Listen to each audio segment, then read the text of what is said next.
Joining us now, Senator John Kennedy, Republican from Louisiana, the master of the one-liner.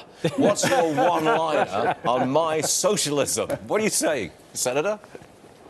Well, I don't know Miss Brunig, the Washington Post columnist, but she was probably, it sounds like she was playing Frisbee in the quad during history class. That's a good one-liner. You came through for us. I can give you about 20 million reasons why socialism doesn't work. That's how many people lost their lives under Joseph Stalin, and a lot of them starved to death. Right.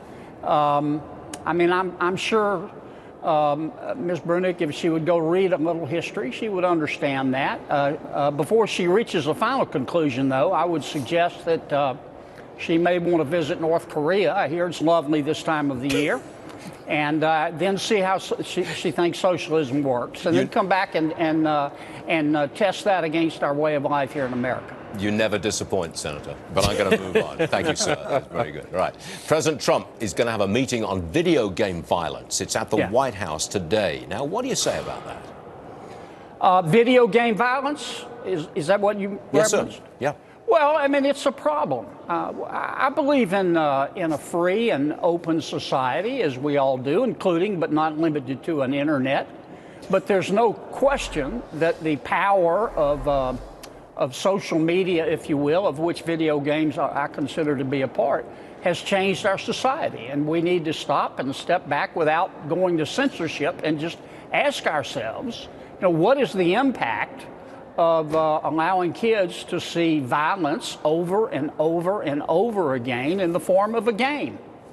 And it's a very legitimate question to ask. I just like the idea of bringing people into the White House to express any and all opinions about what we do about school shootings. And that's what the president is doing today. No problem with that.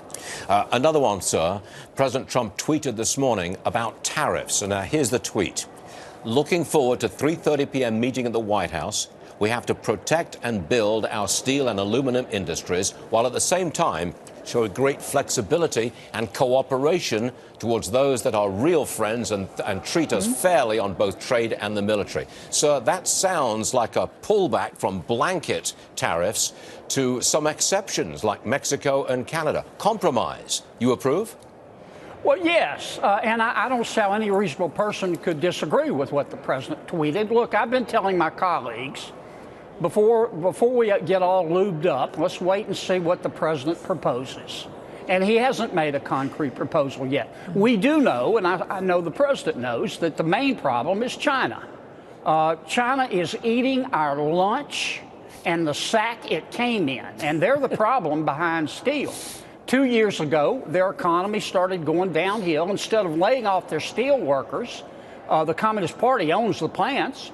They just started selling the steel overseas, and the price fell through the floor. China is responsible for at least 50% of the world's overcapacity in steel and the steel glut. And say nothing of the fact that they steal your intellectual property every time you're not looking. And really, I'm hoping that the president starts with and focuses on China, because no disrespect to our Chinese friends, but they're cheating.